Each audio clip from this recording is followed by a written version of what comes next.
Pelo sinal da Santa Cruz, livra-nos Deus nosso Senhor dos nossos inimigos. Em nome do Pai, e do Filho, e do Espírito Santo.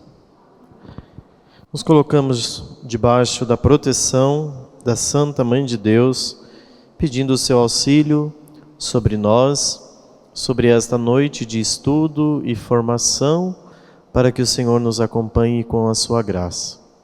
Ave Maria, cheia de graça, o Senhor é convosco. Bendita sois vós entre as mulheres, e bendito é o fruto do vosso ventre, Jesus. Santa Maria, Mãe de Deus, rogai por nós, pecadores, agora e na hora de nossa morte. Amém.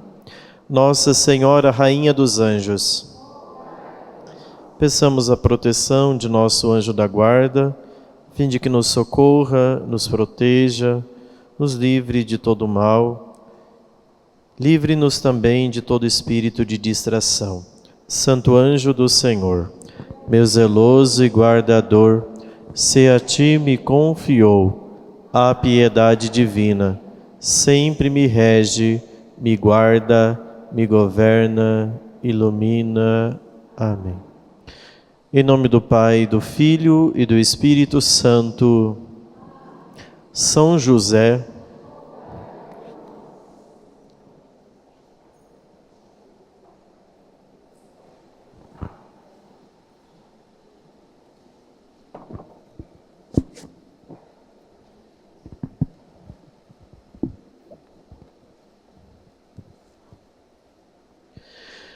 então nos reunimos uma vez mais para o estudo da fé católica e hoje nós vamos, depois de termos na última aula tratado um pouco a respeito das virtudes do crescimento na vida da graça, como vimos no último encontro, lá nos marginais 1699 do Catecismo, quando começamos a tratar e falar da vocação do homem, que ele é chamado a viver uma vida no Espírito.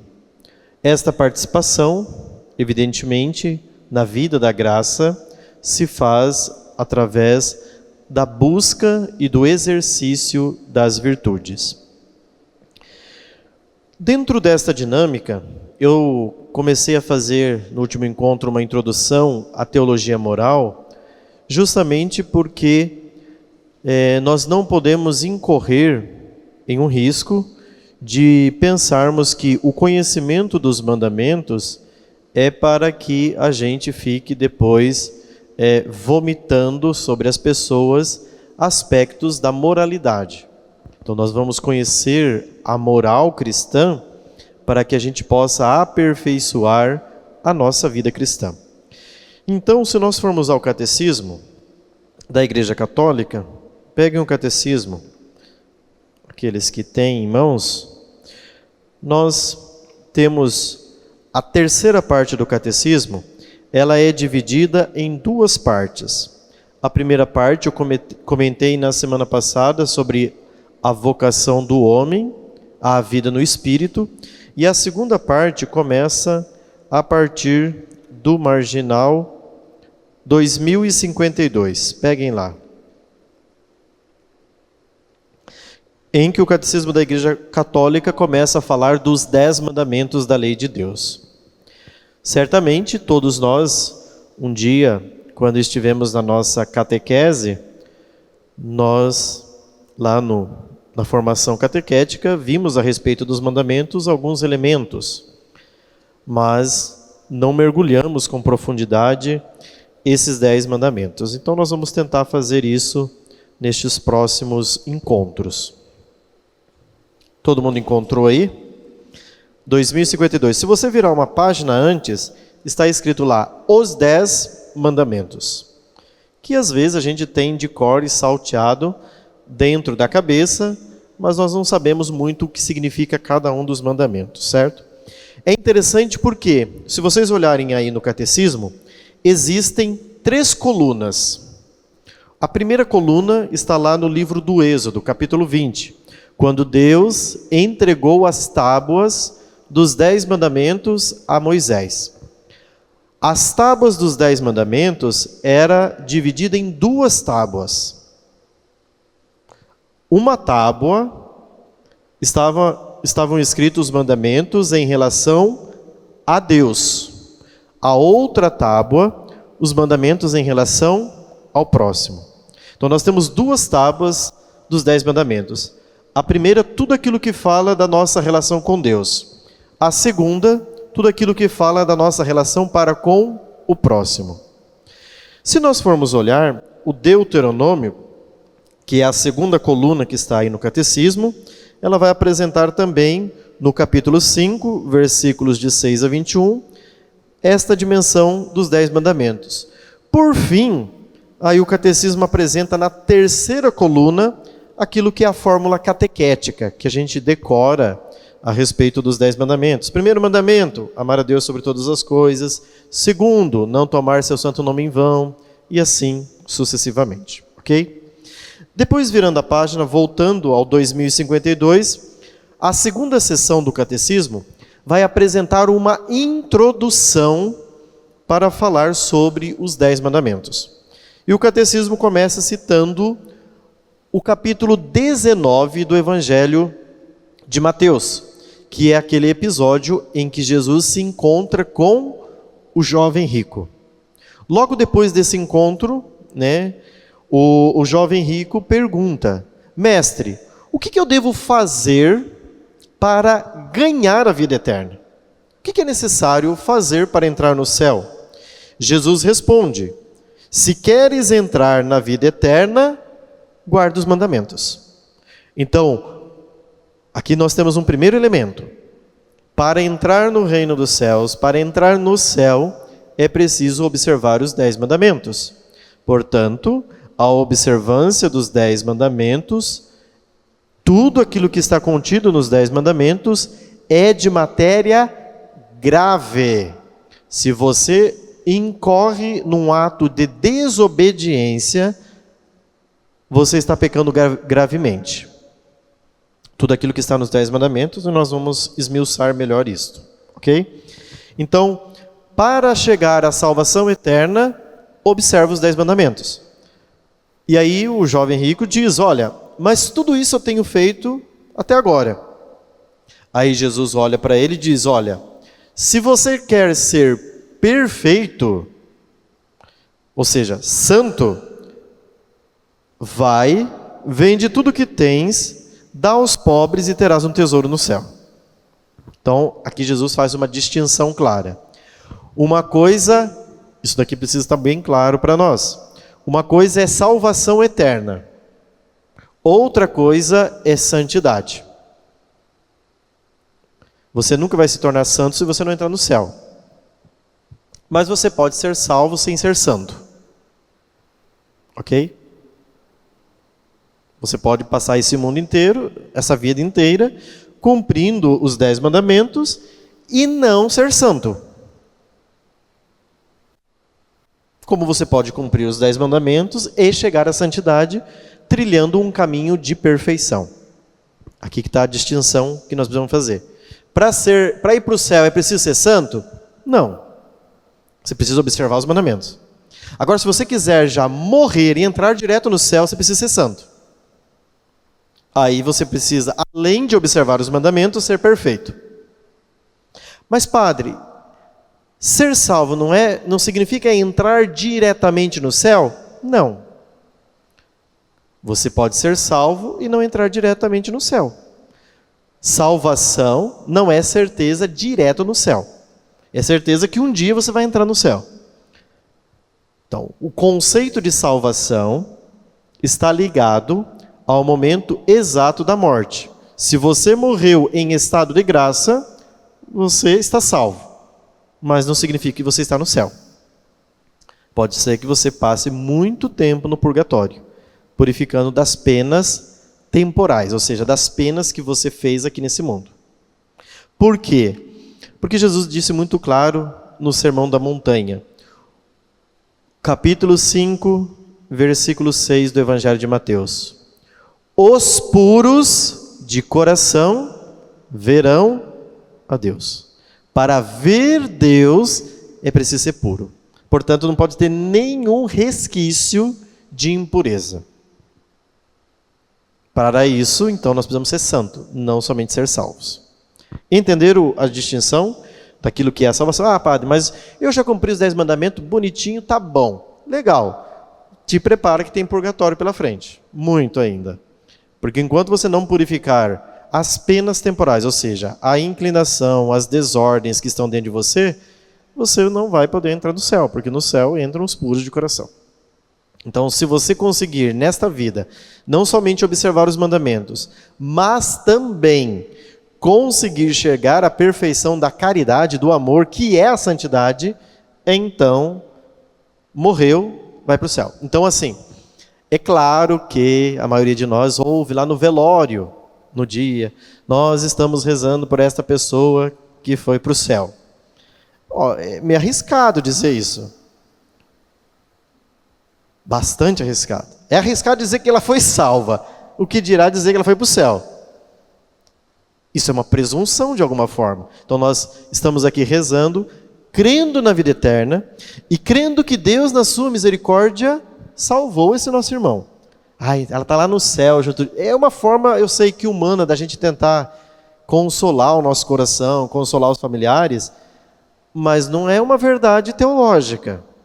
E não é uma verdade de fé. Ah, ela está lá no céu junto de Deus, está melhor que nós. Não sei se está melhor do que nós. Pode ser que esteja pior do que nós. Pior por quê? Porque se ela estiver no purgatório, ela não está melhor do que nós. O purgatório os santos são claros em dizer que a maior pena nesse mundo é a menor no purgatório. Então ela não está bem. Agora, se ela estiver no inferno, ela está lascada, porque de lá não sai, entendeu?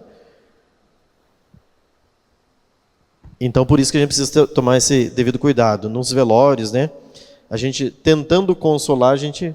É arriscado dizer, olha, já está lá no céu contemplando Deus face a face. Queira Deus, pela sua infinita misericórdia, mas a gente não sabe se ela morreu, em que estado ela morreu. Ah, o padre foi lá, confessou, absolveu, deu a unção. Sim, todos os elementos foram administrados segundo a fé para que aquela pessoa recebesse salvação. Mas a salvação é sempre um ato individual. É o exato momento da morte que eu me encontro com Deus. Ok, muito bem, mas nós não estamos falando de escatologia, né? Que é uma disciplina que nós vamos falar mais adiante, quando nós formos falar sobre salvação, céu, inferno, purgatório. Por que eu entrei nesse pormenor? Porque salvação não significa céu direto. Salvação pode ser purgatório e depois céu. A consolação do purgatório, a única, é que só tem uma porta de saída. É o céu. Mas não é consolador estar no purgatório. É por isso que a gente reza pelas almas do purgatório e aplica atos de piedade, de devoção, indulgências e tudo, rezando pelas almas do purgatório. Ok? Muito bem. Tendo claro isto, o grande doutor da igreja, Santo Tomás de Aquino, ele diz que nos mandamentos existe uma hierarquia. Ou seja, se você olhar para os 10 mandamentos, eles estão organizados de maneira hierárquica. Por isso que nós vamos começar a estudar os mandamentos não do primeiro. Nós vamos começar a estudar os mandamentos do último. Parece estranho, que a gente comece do 10º, não do primeiro. Mas por quê? Porque existe uma hierarquia. Ninguém comete um pecado contra o primeiro mandamento sem antes ter cometido um pecado contra os outros mandamentos. Se você, por exemplo, cometeu um pecado contra o 5º mandamento, matar. Se você matou, você violou um ato contra o próximo e você violou o primeiro mandamento também. Porque destruindo a vida do próximo, você destrói a vida de Deus que habita nele. Então você, de alguma forma, viola o 5º mandamento, mas viola também o primeiro. Então por isso que Santo Tomás diz que existe uma hierarquia. Para que você incorra em pecados contra os, vamos dizer, os 4 primeiros mandamentos, ou 3, nós precisamos ter cometido de alguma forma pecados contra os outros mandamentos. Nós vamos ver isso de maneira mais clara quando a gente for aprofundando os mandamentos. Então, se você pega, por exemplo, qual é o último mandamento da lei de Deus? O 10º.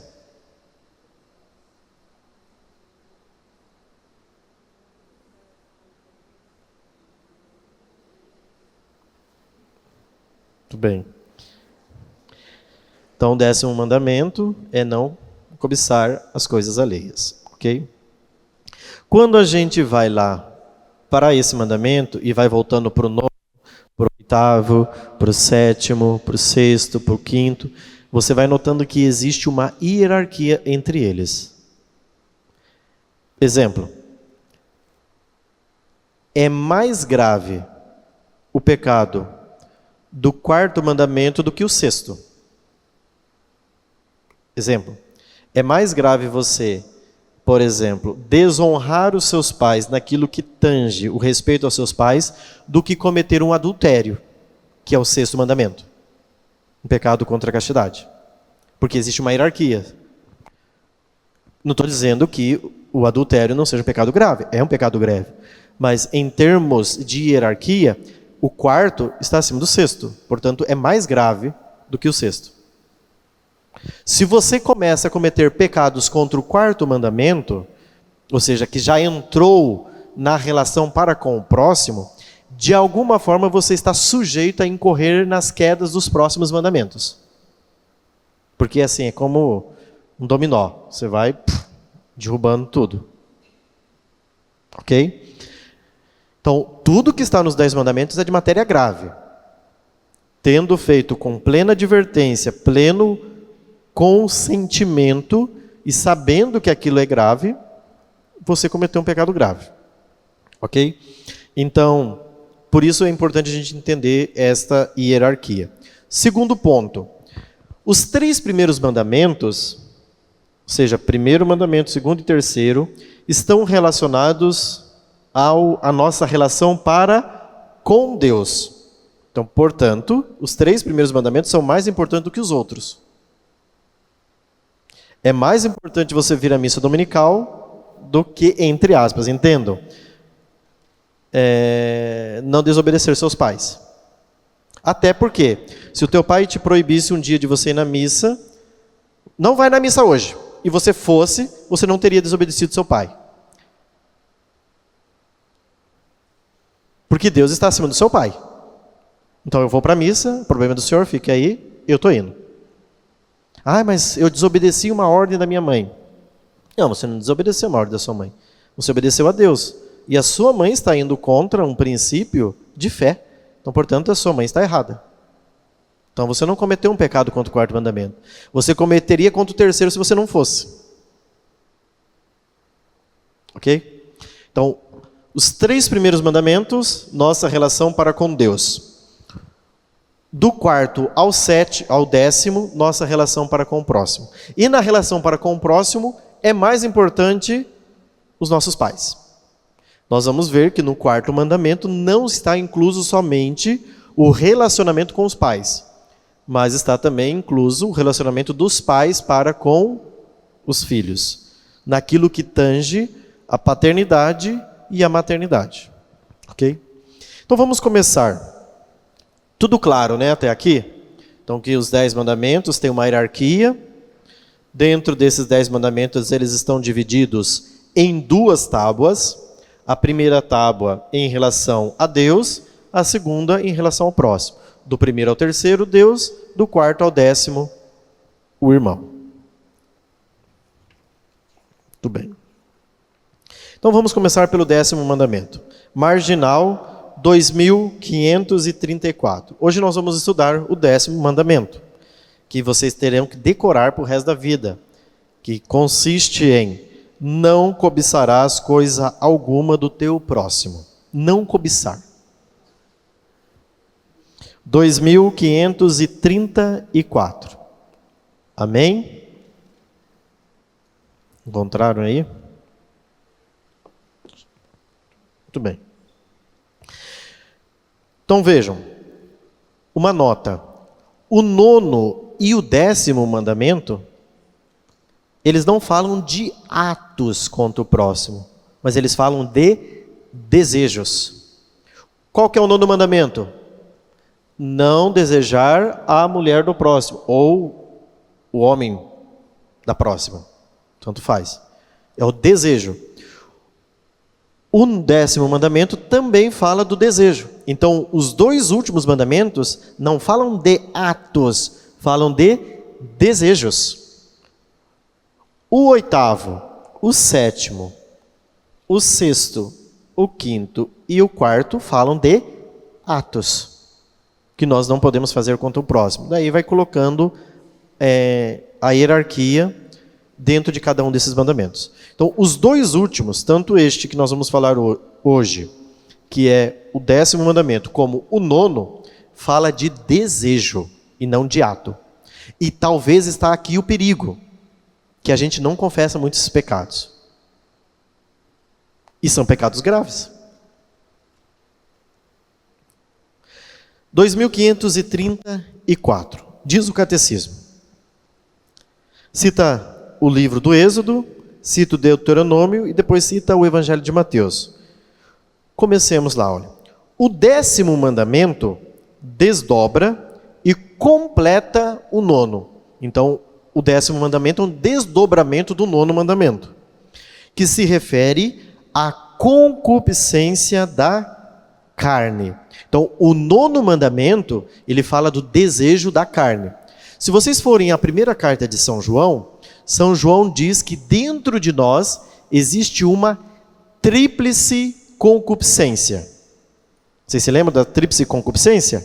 A concupiscência da carne, a concupiscência dos olhos e a soberba da vida. Esta tríplice concupiscência, ou seja, o que é a concupiscência? Os desejos que estão dentro de nós.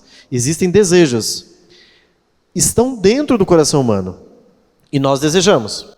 O 9º mandamento está falando do desejo carnal. Você quer possuir uma pessoa, você deseja essa pessoa sexualmente e quer obter com ela prazer. O 10º mandamento não está falando de concupiscência da carne, mas sim, vai dizer o Catecismo, proíbe a cobiça dos bens dos outros, raiz do roubo, da rapina, da fraude, que o 7º mandamento proíbe. A concupiscência dos olhos. Um ponto interessante. Portanto, o 10º mandamento está ligado também com o 7º mandamento. Qual é o 7º mandamento? Não roubar, não furtar. Então, o 7º e o 10º estão ligados. Ninguém comete um pecado contra o 7º se de alguma forma não cometeu contra o 10º. Quem cometeu um roubo, necessariamente precisa ter cometido o pecado do desejo. Outro dado interessante. O 9º mandamento está ligado com o 6º mandamento. O 6º mandamento diz, não pecar contra a castidade. O 9º mandamento diz, não desejar a mulher do próximo. Não se comete um pecado contra o 6º mandamento em atos, se antes você não desejou no coração. Então veja, o negócio está intrinsecamente ligado. Você cometeu contra o 6º, você já pode confessar o 9º. Se você cometeu contra o 7º, você já também, veja, tem uma hierarquia. Você pode até cometer contra o 10º e não cometer contra o 7º. Você pode até cometer contra o 9º e não contra o 6º. Mas se você cometeu contra o 6º, você cometeu contra o 9º. Se você cometeu contra o 7º, você cometeu contra o 10º. Porque tem hierarquia. Certo?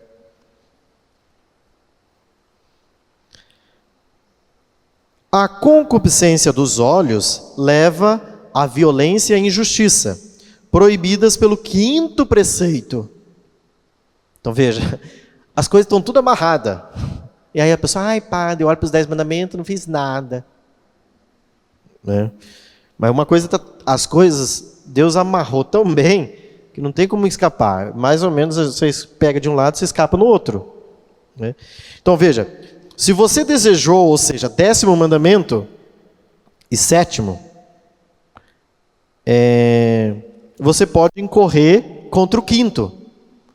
Porque se você desejou, você precisa roubar alguma coisa, e você talvez precise agir com violência, você pecou contra o 10º, 7º, 5º.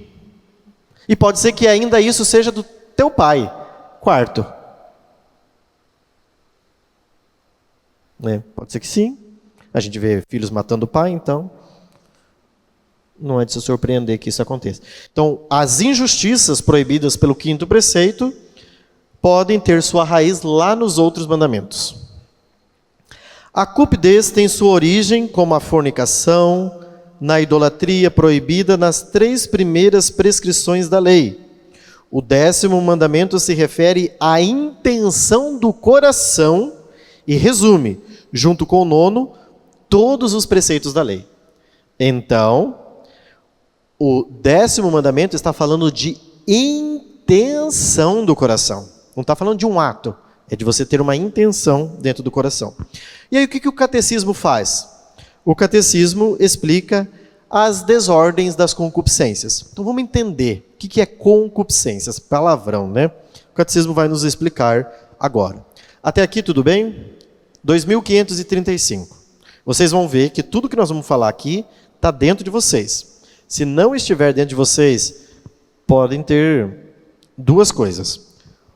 1, você está tão cego que você não vê, ou 2, você é um repolho, né, que você não tem desejos. Pode ser que você seja um repolho andando, né? Desejos todos nós temos. Não, eu não desejo nada. Deseja sim, senão você não é ser humano. Está plantado isso dentro de nós. Número 235. O apetite sensível nos faz desejar as coisas agradáveis que não temos. Então, os apetites que nós temos dentro de nós, o que o nosso apetite sensível busca? Aquilo que provoca conforto. Então, é natural. Vocês vão ver. Vocês preferem um ambiente climatizado ou um ambiente quente? Climatizado? Naturalmente, você busca o quê? Coisas agradáveis ao corpo. Você vai lá e vê uma mesa requintada. Você busca naturalmente o quê? Aquilo que lhe proporciona prazer. Nossa, aquele bife está acebolado, com batatas. Então você deseja aquilo, porque aquilo é, aos olhos, apetecível. Ou seja, aquilo vai me provocar o quê? Um bem. Nossa, aquilo vai me satisfazer a fome que eu estou no meu estômago. Okay? Então, o desejo está dentro de nós. Por exemplo, desejar comer quando temos fome ou aquecer quando temos frio. Esses desejos são bons em si mesmos, mas muitas vezes não respeitam a medida da razão e nos levam a cobiçar injustamente o que não nos pertence, ou é devido a outra pessoa. O problema, veja, não é pecado você comer. Não é pecado você buscar um lugar para se aquecer e fugir do frio. O problema é que este desejo, fugindo da razão humana, faz com que a gente busque as coisas que são do outro e não são as coisas nossas. Continua o catecismo. O 10º mandamento proíbe a avidez e o desejo de uma apropriação desmedida dos bens terrenos. Proíbe a cupidez desmedida, nascida da paixão imoderada das riquezas e do seu poder. Proíbe ainda o desejo de cometer uma injustiça, pela qual se prejudica o próximo em seus bens temporais. Continua no 2535. Não é violar este mandamento desejar obter as coisas que pertencem ao próximo, contanto que seja por meios justos. Se você vê que uma pessoa tem uma coisa e você deseja obter aquilo, desde que você conquiste aquilo por meios justos, nisso não há pecado. O problema é você adquirir isto por meios injustos. Ah, eu vi que aquela pessoa comprou um carro. Eu quero também adquirir um carro. Desde que você conquiste isso com o esforço do seu trabalho, não houve injustiça, tranquilo. A catequese tradicional indica com realismo aqueles que mais devem lutar contra as suas concupiscências criminosas e, portanto, que é preciso exortar o mais possível a observância deste preceito. Aí o catecismo cita aqui o catecismo de Trento, né? Catecismo tridentino. São os comerciantes que desejam a caristia ou os preços excessivos das mercadorias, que veem com pesar que não são os únicos a comprar e a vender, o que lhes permitiria vender mais caro e comprar o preço mínimo. Então, se você tem um comércio, né? E você vê que, que tristeza, né? Que em Bandeirantes tenha mais postos de gasolina. Porque se eu fosse o único dono de postos de gasolina, eu poderia colocar num preço lá em cima e aí todo mundo ficaria refém de mim. Isso é um pecado grave. Então, qualquer comerciante que faça isso para obter um bem para si. Continua o catecismo. Os que desejam que seus semelhantes fiquem na miséria para tirarem lucro, quer vendendo para eles, quer comprando deles. Então eu quero que todo mundo fique na miséria, para que eles venham comprar de mim, e aí eu posso dar o preço que eu quero. Você não quer, então vai ficar sem, vai passar fome. Ou se beneficiar da miséria do outro, para vender alguma coisa para o outro, né? Enfim. Os médicos que desejam que haja doentes, os legistas que desejam causas e processos importantes e numerosos. Então, quando você começa a desejar que as pessoas, tomara que venha uma pandemia e todo mundo fique doente, porque eu tenho bastante exames para... Então, veja, você está desejando algo que é imoral. Portanto, você está cometendo um pecado contra o 10º mandamento. Continua o catecismo. O 10º mandamento exige banir a inveja do coração humano. Aqui que está a raiz do pecado do 10º mandamento. O pecado da inveja. Que nós tratamos num dia do cerco. A inveja.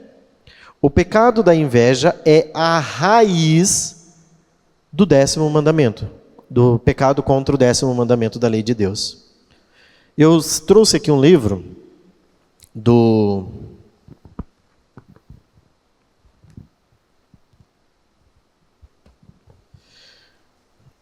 Antônio Tanqueray, que é um manual de ascético e mística. E ele comenta o pecado da inveja. Só queria destacar algumas coisinhas aqui nesse tempo sobre o que é o pecado da inveja. Que às vezes a gente acha que é um pecadozinho qualquer, mas a inveja é um pecado grave. Não é um pecado qualquer. E está incluso na lei, nos pecados capitais, ou seja, nos pecados que são cabeça. O que é a inveja?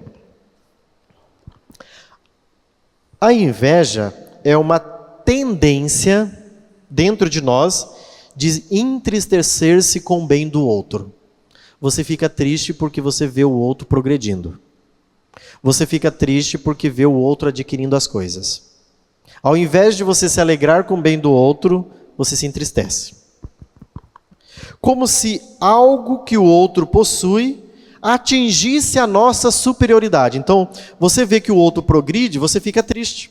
Por quê? Porque o outro crescendo, eu vou me inferiorizando. Eu vou me tornando menor. Então, o bem do outro, de alguma forma, me afeta. Eu não fico feliz de ver o outro crescendo. Eu me entristeço. Poxa, podia ser comigo, né? Por que quando todo mundo dá certo comigo, não? Por que todo mundo consegue ir bem financeiramente e eu só me lasco? Porque todo mundo tem sucesso na vida profissional e eu não consigo. Então, você vai entristecendo-se com o bem do outro e vai colocando-se numa posição de inferioridade. Quem que é a mãe do orgulho? Inferioridade, superioridade? A soberba, o orgulho. Então, o orgulho é a mamãe da inveja.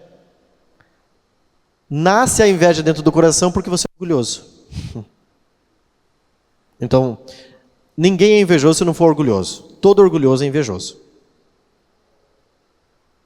Melhor, todo invejoso é orgulhoso. Porque você vê o outro indo, você não vai, você se entristece. Porque você também queria. Mas você não tem. E aí você não tolera que os outros sejam superiores. E aí você vê o outro como o quê? Como rival. Já que o outro está progredindo, ele é meu rival, meu adversário. E ao invés de tentar ajudá-lo para que ele cresça mais e eu diminua, o que você vai fazer? Encontrar meios para derrubá-lo. E aí você pode agir com violência. Você pode incorrer numa falta contra o 5º mandamento. Veja, as coisas não são assim. Uma pessoa foi lá e matou o outro do nada. Sempre existe uma desordem por trás, oriunda de outros malefícios que têm como filhos outros vícios que vão desencadeando uma desordem dentro do nosso coração. Então, qual que é o problema do invejoso? É que ele não suporta ver a qualidade reluzente do outro. O outro está reluzindo e eu estou apagando. Então isso me incomoda. Este vício manifesta-se pelo pesar que se sente em ouvir os outros serem enaltecidos. Então a pessoa procura atenuar aqueles elogios criticando. Entenderam? Então você vê que eu comecei a elogiar essa pessoa. Como eu comecei a elogiar ela, a segunda que está aqui começou a ouvir os elogios da outra pessoa. Então eu comecei a jogar ela lá em cima. Como eu me sinto atingido com os elogios, o que você faz? Mas ela não é tão boa assim. Eu sei de um podre dela. Aí você começa a fazer o quê? Começa a criticar o outro. Embora o outro tenha muitas virtudes, também tem limites. Mas o que faz uma pessoa invejosa? Tudo que o outro faz, 100 coisas que ela faz, não presta. Uma coisa errada que ela fez, aquilo é suficiente para desmontar as 100 qualidades da pessoa. Por quê? Por inveja. Não, é verdade, ela tem esses potenciais, que bom. Então você deveria se alegrar com o outro, mas você inveja a graça do outro. Veja, se o outro tem qualidades e dons, quem os deu? Foi Deus. Então você não poderia estar triste com as graças, as qualidades e as potencialidades que o outro tem. Claro que ele desenvolveu através do esforço, mas quem deu foi Deus. Então isso não poderia gerar em mim pesar. Mas o invejoso, orgulhoso, ele não suporta isso. Então ele encontra um meio, ou para colocá-lo no centro, ou para criticar. Então, se ele não se conseguir colocar a sua imagem no centro, para as pessoas... começa a falar de mim, gente. Para de falar um pouquinho dele, fala de mim. Eu sou bom também, não sou? Então é o vaidoso daí. Aí ele se coloca no centro para que as pessoas falem dele. Mas como ele não consegue colocar-se no centro, o que ele faz? Ele começa a criticar o outro. Ou seja, começa a mostrar os defeitos do outro. Muitas vezes a inveja também se confunde com os ciúmes. Dor de cotovelo, né? Os ciúmes consiste no amor excessivo, a um amor excessivo do próprio bem, acompanhado de temor de ser privado dele por outros. Então, nós somos muito invejosos dos bens do próximo e ciumentos com o nosso próprio bem, porque nós temos medo de perder. Por que você tem ciúmes? Porque você tem medo de perder aquilo. O que, por exemplo, lá os amigos? São 3 amigos. 2 saem e vão no Dom comer uma porção. O outro não foi. Publica no Insta. Os 2 publicaram. O terceiro não foi. Convidado, também não foi. Viu a foto. Ele sente ciúmes. Por quê? Porque ele está perdendo a amizade. Poxa, por que vocês não me chamaram? Né? Então ele começa a sentir ciúmes. Por quê? Porque ele se vê diante da possibilidade de perder alguém. De perder uma amizade. Aí se entra um terceiro, que não é ele o terceiro, mas vem um outro. Aí ele se sente mais correndo risco. Porque vai que aquele outro entra no meu lugar, aí eu estou na roça. Fui trocado. Acontece essas coisas de vez em quando, né?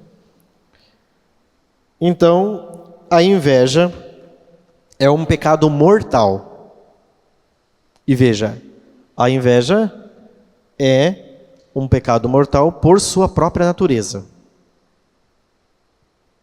Ao invés de você dizer, nossa, que legal que o Justino com o Teodoro foram passear e estão lá felizes no Dom comendo uma porção sem mim. Porque eu não sou o centro do universo. Que legal. Que as pessoas são felizes sem mim. Você se alegra com o bem do outro. Mas você olha para os dois lá que saíram, não me chamaram. Poxa, eu acho que eu não presto mesmo. Eu não devia ter nascido. Aí começa. Que nem a porca, né? A porca torna a lama, né? Você fica lá que nem uma porca passando a lama. Para com isso. Santo Tomás diz que a inveja dos bens do próximo, ou a tristeza porque você vê o outro progredindo, é um pecado muito grave. Então tem pessoas que sentem inveja não somente do bem do outro, mas sentem inveja do outro progredindo espiritualmente. Então você vê que aquela pessoa está mais... Nossa, ela começou a crescer na igreja e ela começou a ter vida espiritual. Você vê que ela tem momentos de profundidade com Deus, na oração, ela consegue o recolhimento. Aí você começa a sentir inveja do outro porque ele tem progresso na vida espiritual. Ai, mas por que está tão progredido agora na vida espiritual? Tem invejas. O problema de São João da Cruz é que a gente se livra da inveja do material, a gente cai na inveja espiritual. É claro que não uma pessoa evoluída na caminhada cristã, ela já começa a se libertar dos apegos aos bens materiais. Mas ela incorre num outro tipo de pecado, que é o começar a invejar os bens espirituais. Ai, por que o Padre Pio recebeu o dom da bilocação e eu não? Por que o Padre Pio tinha dons de revelações extraordinárias e eu não tenho? Né? Tem gente assim. Por que Maria foi concebida sem pecado e eu não? Você se inveja a graça de outrem. Porque não, você não foi escolhido, horas. Então, esse pecado de Santo Tomás não é somente grave, é muito grave. É grave você invejar o bem do próximo. Mas é gravíssimo você invejar os bens espirituais. Você vê que o outro está crescendo, o outro está progredindo e você começa a ter inveja do outro. Você tem que se alegrar. Nossa, que legal. Você está avançando na vida espiritual, você está progredindo, você está buscando Deus. Mas aí a gente normalmente se entristece. Nossa, por que ele está progredindo tanto e eu não consigo progredir? O que a inveja causa? Olha só, por isso que eu falo, uma coisa liga a outra. Uma pessoa invejosa, ela vai ter com o tempo ódio das pessoas. Começa a suscitar o ódio. Porque ela vê que o outro progride, ela não progride, o que ela faz? Ela começa a denegrir a imagem do outro. Ela começa a falar mal do outro. Para tentar ferir a imagem do outro e para tentar acabar com a reputação do outro. Veja, quando ela faz isso, ela está invejando o bem e está cometendo um pecado contra o 10º mandamento por inveja e já está cometendo um pecado contra o 8º mandamento da lei de Deus. Maledicência, falar mal do outro. Falso testemunho.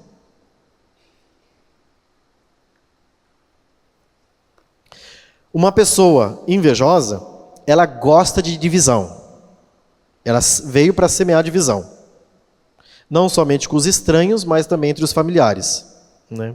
Então ela quer de todos os modos causar inimizade entre as pessoas. Uma pessoa invejosa, ela tem desejos imoderados por riquezas e honras. Ela quer conquistar, ela quer dinheiro, ela quer bens, ela quer possuir. Ela está o tempo inteiro tentando conquistar. E para isso, ela vai ter que destruir outras pessoas. Ela destrói para conquistar aquilo que ela deseja. E uma pessoa invejosa tem um problema. É uma alma constantemente perturbada. Essa pessoa nunca tem paz interior. Uma pessoa invejosa está sempre inquieta, agitada, porque ela está sempre preocupada com o outro. Ela nunca está consigo, ela sempre está fora. Esse tipo de gente sofre muito, né? Tranquilos? Há algum tipo de inveja por aqui?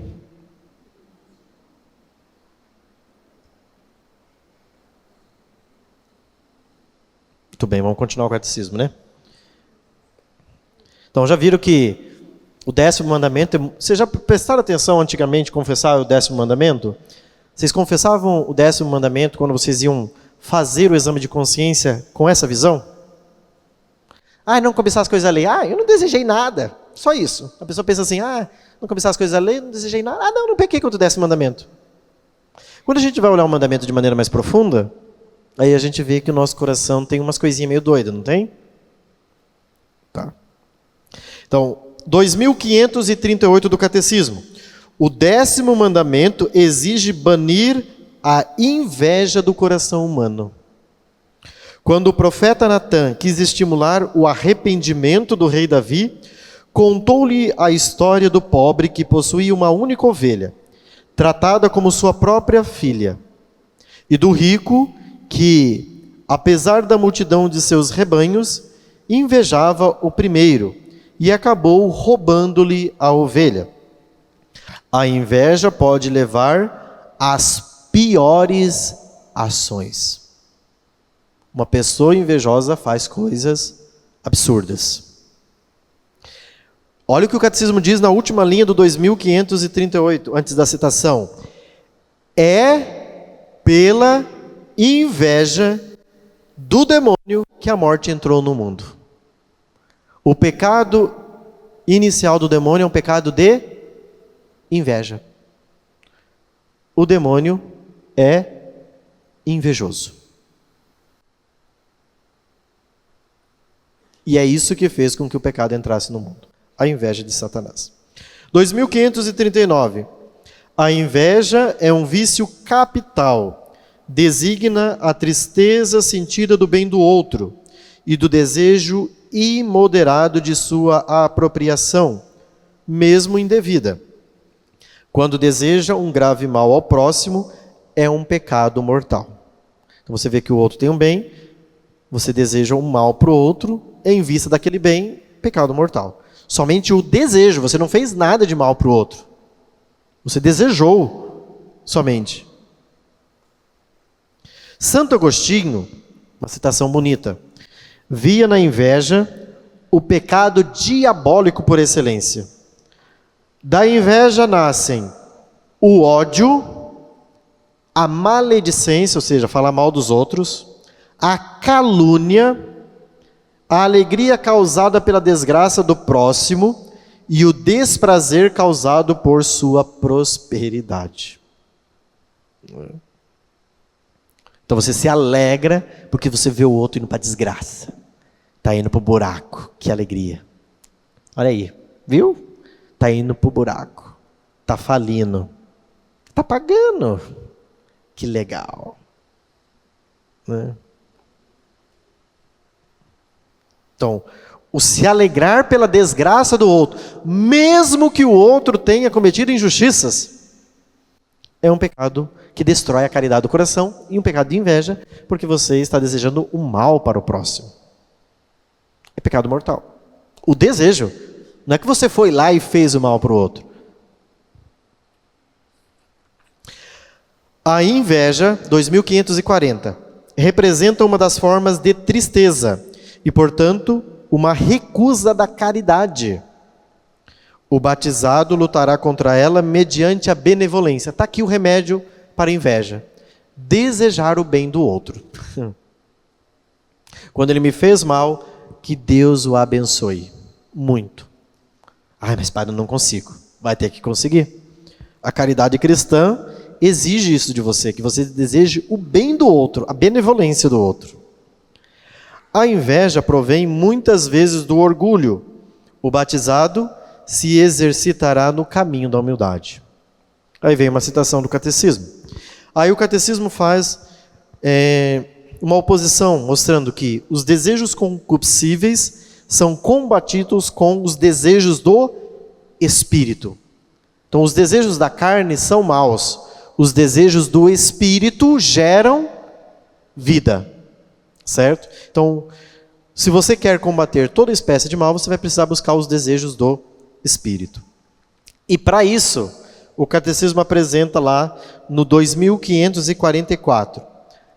Para combater a inveja, você precisa ser pobre de coração. Você precisa ter um coração de pobre. Pobre não significa que você precisa viver uma vida miserável. Você precisa ter uma vida desprendida dos bens. Você vive com os bens, convive com eles como se não os tivesse. Como se eles não te pertencessem. E de fato não te pertencem. Porque um dia ou outro você vai ter que se desligar deles. Jesus ordena a seus discípulos, 2544, que o profiram de tudo, prefiram a tudo e a todos, e lhes propõe que renunciem a todos os bens, por causa dele e do Evangelho. Pouco antes de sua paixão, deu-lhes como exemplo a pobre viúva de Jerusalém, que em sua indigência deu tudo o que possuía para viver. O preceito do desprendimento das riquezas é obrigatório para se entrar no reino dos céus. A pobreza evangélica é um conselho. Você vai precisar ser pobre de coração. Mateus capítulo 5, versículo 3. Bem-aventurados os pobres em espírito, porque deles é o reino dos céus. É preciso pobreza de coração para entrar no reino dos céus. Jesus disse: dificilmente um rico entrará no reino dos céus. A riqueza não é a quantidade, mas é a qualidade que você se coloca diante dos bens. Eu tenho, mas vivo como se não os tivesse, porque eles não me pertencem. Como que a gente cura isso, né? Se a gente entra nessa vida e desde o começo da vida a gente já começa a se apegar às coisas, né? Porque naturalmente nós temos dentro de nós uma inclinação para as coisas. Para a gente suprir a nossa insegurança, a gente vai amontoando coisas, vai angariando coisas, porque a gente tem medo. A gente se sente inseguro e a gente tem medo de perder. Para viver uma pobreza radical, evangélica, de estar desapegado, a gente precisa começar um itinerário de vida espiritual. E é por isso que nós estamos fazendo catequese, para começar esse negócio.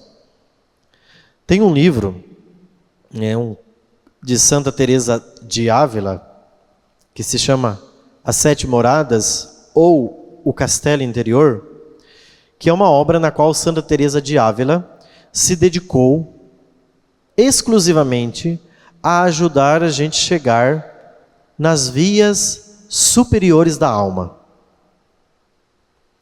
Eu pretendo fazer um curso sobre Santa Teresa de Ávila, mas é uma coisa muito demorada, Santa Teresa, porque Santa Teresa, ela é assim, cirúrgica. Santa Teresa, não é possível viver perto de Santa Teresa com mimimi. Sabe, aquelas pessoas dodóis, não dá. Santa Teresa é bruta. E é talvez por isso que eu gosto muito dela, porque é tudo ou nada. E Santa Teresa mostra que, para que a gente consiga ela usa uma palavra em espanhol, desassimento, desapego, para que a gente consiga se desapegar, porque ela é uma espanhola. Todos os escritos de Santa Teresa estão em espanhol, traduzidos aqui no Brasil. Para que a gente consiga se desapegar, a gente precisa entrar dentro do castelo. E o que é o castelo para Santa Teresa? O castelo é você mesmo. Você precisa entrar dentro de você. Você precisa se conhecer para você se desapegar. Quem não se conhece, não se desapega. O Catecismo da Igreja Católica vai dizer, um pouco de maneira mais clara isso, que só é capaz de amar quem já se possui. Ou seja, se você tem posse de si. Uma pessoa que não tem posse de si mesma, ela não é capaz de amar. Por quê? Para amar, a gente precisa se entregar. E você não consegue se entregar se você não se possui, porque você tem medo. Você só consegue se entregar a Deus se você se possuir. Ou seja, se você tomar conta de si mesmo. Mas quem tomou conta de si mesmo foi Deus, na verdade, não foi você. Porque você se permitiu conhecer. Só que, quando a gente começa a se conhecer, uma coisa é fato, gente. A gente começa a se assustar. Sabe por quê? Porque quando a gente começa a entrar dentro de nós, a gente começa a ver o tamanho da nossa miséria. E aí quando você começa a ver o tamanho da sua miséria, você começa a desesperar. Por quê? Porque antigamente você não percebia determinadas coisas. Agora, quanto mais próximo de Deus você vai chegando, mais você começa a perceber que dentro de si tem podridão. E que você se achava tão belo, lindo e maravilhoso, que agora você acha que você não é porcaria nenhuma. E isso é natural quando a gente começa a buscar uma vida sacramental. Quanto mais você começa a se aproximar de Deus, o que é natural? Vamos exemplificar. Se nós tivéssemos esse santuário aqui, abandonado há 30 anos, e nós chegássemos com uma velinha aqui, nós com certeza veríamos que teria algumas teias de aranha, algumas coisas espalhadas, alguma sujeira e tal. Mas à medida em que a luz do sol começar a entrar, as coisas começam a ficar muito mais claras. Então é natural que quanto mais próximo de Deus, mais você começa a enxergar a sua pequenez. E o problema está aqui, que as pessoas começam a se aproximar de Deus e começam a ver a sua miséria, aí elas, o que acontece com elas? Elas se desesperam. Padre do céu, eu vi que eu sou podre, eu vi que... Tá, tudo bem. Mas tem coisa pior ainda, que você não viu ainda. E que você vai ver, se você entrar dentro de si. Aí o que acontece naturalmente nesse processo? As pessoas desistem. Aqui que está o problema. E Santa Teresa diz isto. Muitos desistem de progredir na vida espiritual, por quê? Porque elas entram dentro do castelo, ou seja, entram dentro de si mesmas, começam a ver o tamanho da podridão, misericórdia, não vou dar conta disso daqui. Ela sai e desiste. E abandona a vida espiritual. Para que tudo isso? Não vou não, deixa eu ficar aqui fora mesmo. E aí ela não continua. Então é natural, gente, que quanto mais próximos de Deus, mais você vai começar a enxergar a sua pequenez. São João da Cruz, que é um outro místico, contemporâneo de Santa Teresa, amicíssimo de Santa Teresa de Ávila, os dois, São João da Cruz, se vocês querem estudar Santa Teresinha, não tem como estudar Santa Teresinha do Menino Jesus sem estudar a espiritualidade de São João da Cruz.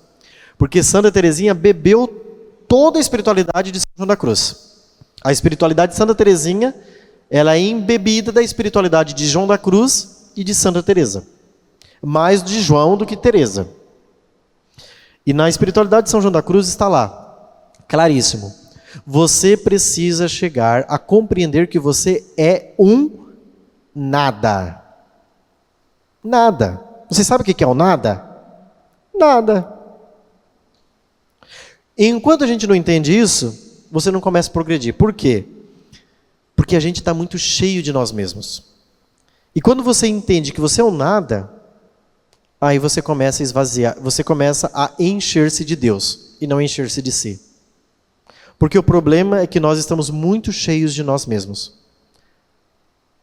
E como é difícil se esvaziar. Não é verdade? Então, tem jeito. Tem muito trabalho, evidentemente. Mas tem jeito de a gente progredir na vida espiritual e de buscar, como uma Santa Teresa, a 7ª morada.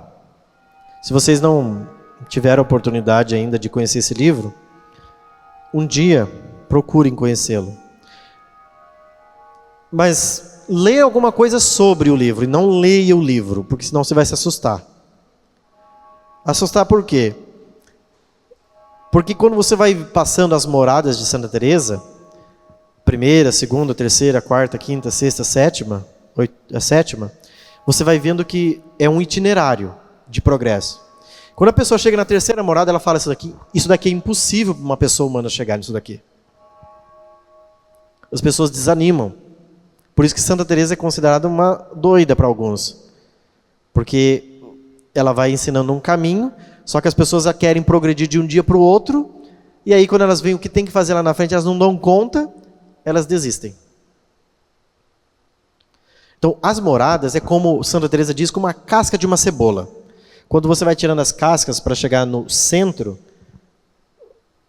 você vai ter que todo um processo. É isso. Você vai tirando as cascas para chegar no miolo. O miolo é o encontro com Deus no centro da alma.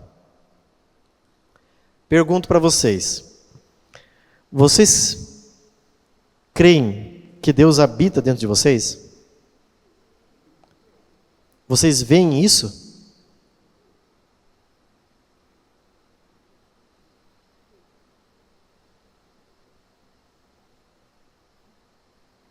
A gente até diz que crê, mas não sei se crê. Mas você consegue imaginar que a onipotência divina habite dentro de você? Lá no centro de você?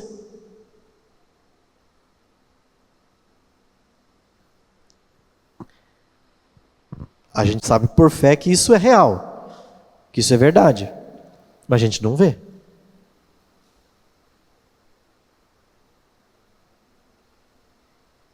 Se você vê, eu digo que você está numa das moradas avançadas, lá pela quinta, sexta, sétima morada. Você vê a verdade e olha, padre, primeiro que uma pessoa que já está nessas moradas mais evoluídas nem comete pecado mortal. Ela já está longe de cometer qualquer pecado grave, de qualquer tipo de ofensa a Deus e ao próximo. Então, é um trabalho longo e árduo. É possível de se chegar a esse caminho? Sim. Tem que pedalar muito, mas é possível. Mas antes, a gente precisa tirar de dentro de nós aquilo que está lá na primeira e na segunda morada, que são todas estas desordens que eu apresentei aqui dos pecados capitais, da invejinha, do ciúminho bobo, da dor de cotovelo, da rixa, do rancor, dessas coisinhas que a gente vai guardando, vai minando dentro do nosso coração, que vai matando a caridade dentro da nossa alma. Certo? Então é uma luta tremenda, né? O Catecismo diz, 2547, o Senhor se queixa dos ricos porque encontra na profusão dos bens seu consolo. O orgulhoso procura o poder terreno, ao passo que o pobre em espírito busca o reino dos céus.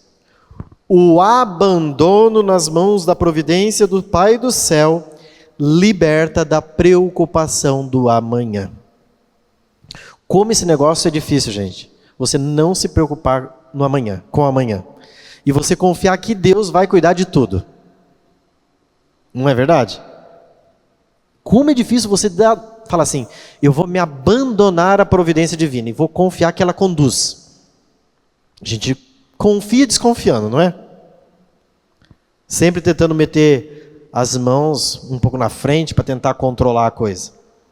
Aí eu confio na providência divina, mas pode ser que Deus se esqueça de mim, deixa eu ir meter a mão na frente para me antecipar. Caso ele esqueça, eu já estou fazendo alguma coisa.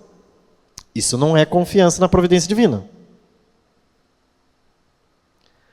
E esta falta de confiança na providência divina é uma falta grave, porque a gente não confia em Deus. Falta-nos fé, ainda, de confiar como Abraão confiou em Deus. Eu vou lá entregar meu filho Isaac em sacrifício, e se Deus mandou, eu vou fazer porque Ele mandou. E não quero saber por quê.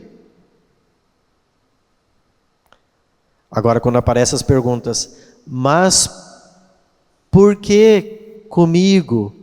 Mas por que eu preciso passar isso? porque Deus não me amparou, porque Deus não cuidou, porque Deus não se antecipou.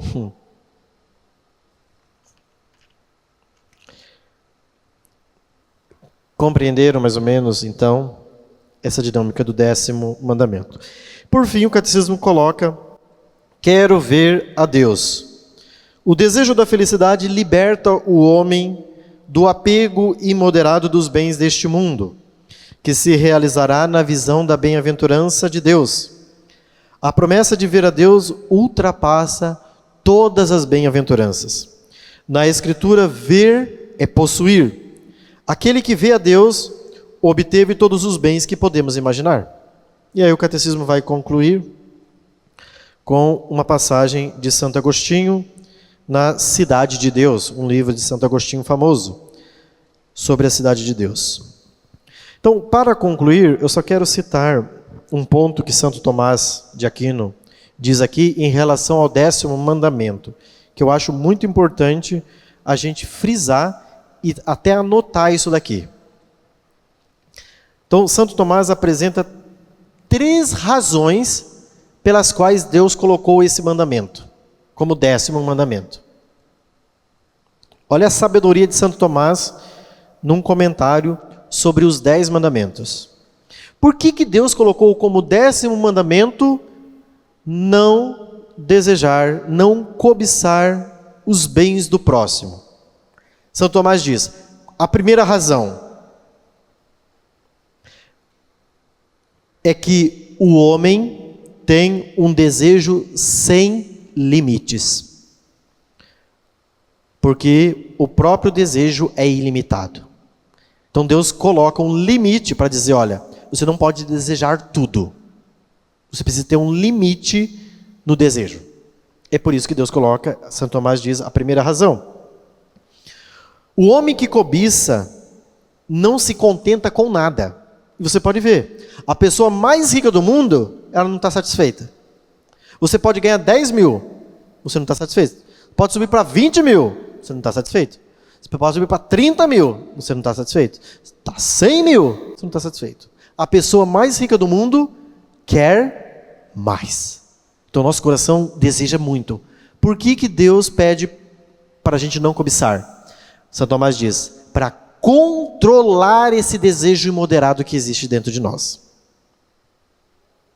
Santo Agostinho até diz assim, Santo Tomás está citando Santo Agostinho, que Deus fez o nosso coração para que ele só descanse nele.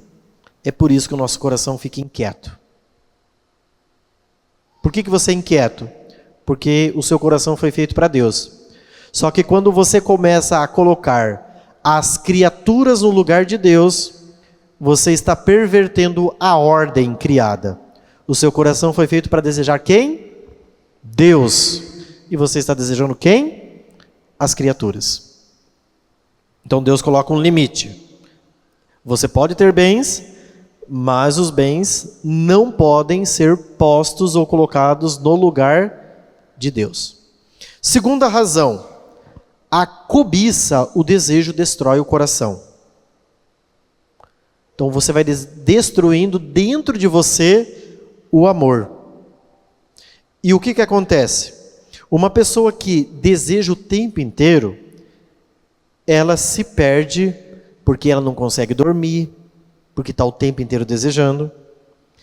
Ela não consegue estar sossegada, porque o tempo inteiro o coração dela está inclinado para os bens. Uma pessoa que tem muitas posses não dorme, porque daí, será que o ladrão vai vir de noite me roubar?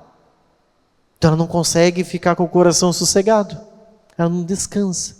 Ela está o tempo inteiro cuidando dos bens.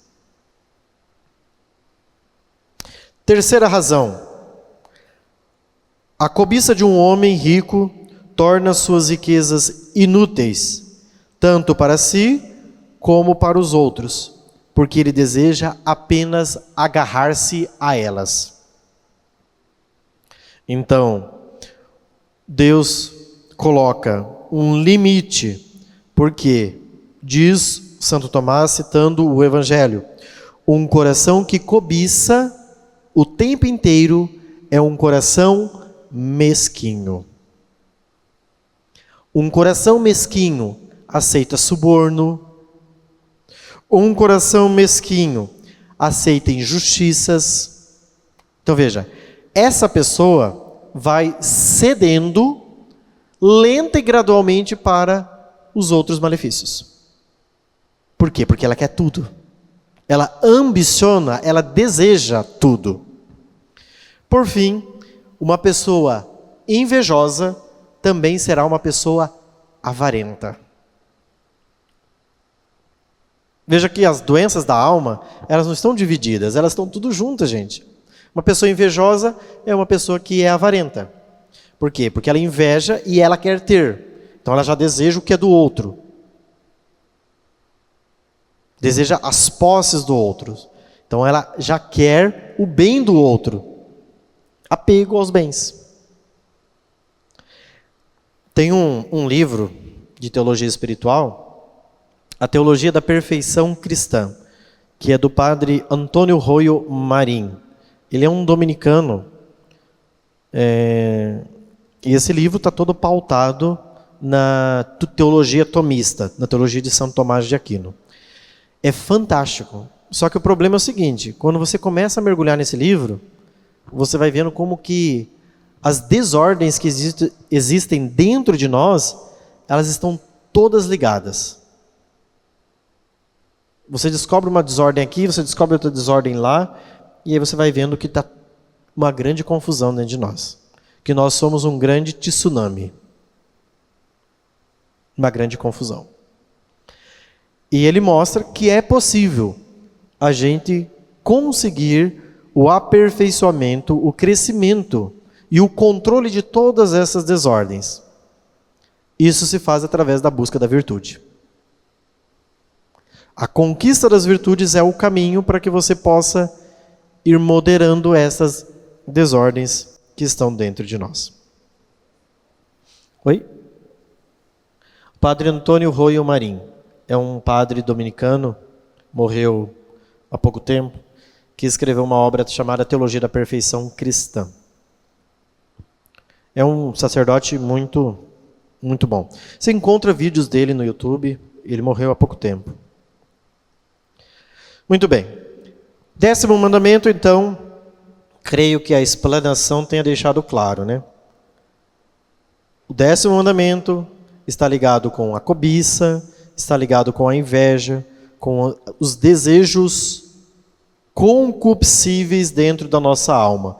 Todos os desejos imoderados e que a gente tem. Isso daqui todos nós temos. O desejo. Então nós não podemos desejar o bem do outro e nem invejar o que o outro possui. Para que a gente encontre um caminho para o controle desta desordem, nós temos um remédio. Qual é o remédio? É uma virtude. A benevolência, o bem do outro. Ao invés de você desejar o mal para o outro, você vai desejar o bem. Pronto. Mas padre, até aquela bendita, até para bendita, você deve caridade para com o outro. Eu desejo o bem para o outro. E qual é a forma mais perfeita de desejar o bem do outro? Rezando. Jesus no Evangelho de Mateus pediu: amai os vossos inimigos e rezai por aqueles que vos perseguem, por aqueles que te fazem mal. Então não existe maneira mais perfeita de desejar o bem do outro do que rezar pelo bem do outro. Não é só, eu desejo tudo de bom para você. Não, não é isso, gente. Nós não somos boa sorte, né? Boa sorte, vai dar tudo certo, eu vou... Não. Desejar o bem de outrem é rezar pelo outro, não é só desejar boa sorte. Certo? É você ir lá, através do maior ato de caridade que existe, que é a oração, e exercer a caridade para com o próximo, rezando por ele. Hoje eu vou rezar 1/3 por aquela mulher que me difama. Mas, meu Deus do céu, não tenho tempo nem de rezar pelos meus, vou rezar para aquela? Então, vai fazer caridade, vai rezar uma Ave Maria por ela, que a Virgem Maria cuide dela. Deus sonhou com aquela criatura, Deus deseja o céu para ela, então eu também desejo. Veja, isso vai matando dentro do seu coração a inveja. Porque você está desejando o bem do outro. Você só destrói o vício com o quê? Com a virtude. E a virtude da benevolência você praticará na oração. Então, se você tem um vício, você é invejoso, você é ciumento, como que você vai resolver isso? Rezando. Eu tenho ciúme do cicraninho que sai com o outro lá e não me chama. Vem aqui e reza um terço pelos dois, que o passeio deles seja maravilhoso. Que eles sejam bons amigos, naquela amizade verdadeira que tem como centro não eu, Jesus. Porque aqui está uma verdadeira amizade. Uma verdadeira amizade não são dois. Uma verdadeira amizade sempre tem que estar em três. O outro eu e no centro, Jesus. Porque senão se transforma em idolatria essa amizade. Uma amizade a dois é sempre problemática. Uma amizade precisa sempre ser a três. O outro eu e Jesus no centro. Nós somos amigos por causa de Jesus. Então aí você não vai ter ciúme. Porque se Jesus é o centro daquela amizade, por que eu vou estar com ciúme dos dois? Se eles colocassem Jesus no centro, e eu rezar para que Jesus seja o centro, não tem que ter ciúmes. Eu tenho que me alegrar com o outro. Compreenderam? Isso vai matando a inveja. Isso vai matando a cobiça, isso vai matando os ciúmes. É a virtude, gente. O bem do outro. Ok? Então, hoje nós vimos o 10º mandamento da lei de Deus, que, de fato, nos coloca diante da desordem do concupiscível dos olhos. Semana que vem, dia 23, nós vamos falar do 9º mandamento. E aí nós não vamos falar do concupiscível dos olhos, mas do concupiscível da carne. O concupiscível dos olhos é o quê? Você inveja porque você vê. Você inveja porque você viu que o outro tem dinheiro e você não tem. Você inveja porque o outro está indo em tal lugar e você não está. Estou no Facebook. Por que todo mundo vai para a praia e eu só fico aqui? O máximo que eu tenho é o cinzas, com uma areia e tal. Tudo bem, né? Vai nadar nos cinzas, criatura. Monta uma cabana e fica lá a tarde toda. Posta foto e diz, estou na praia dos cinzas. Né? Sei.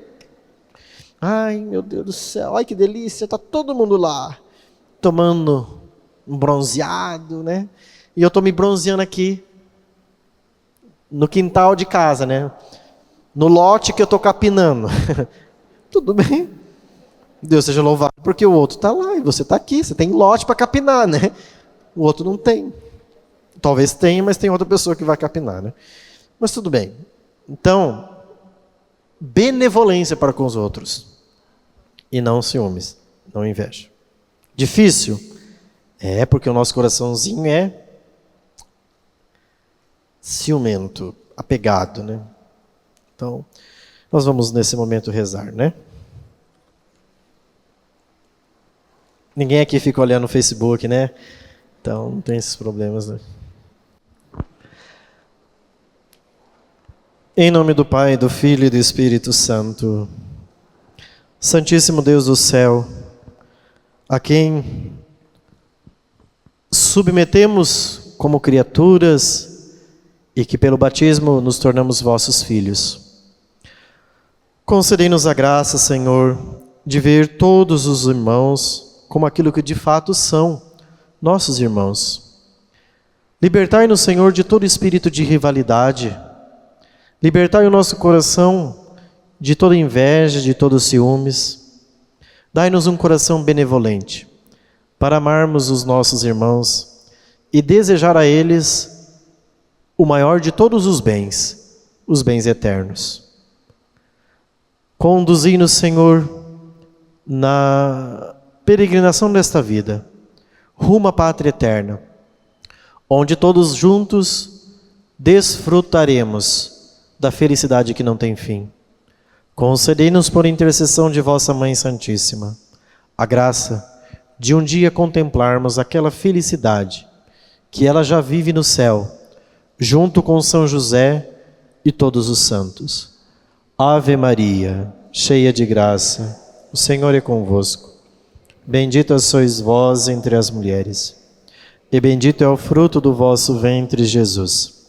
Santa Maria, Mãe de Deus, rogai por nós, pecadores, agora e na hora de nossa morte. Amém.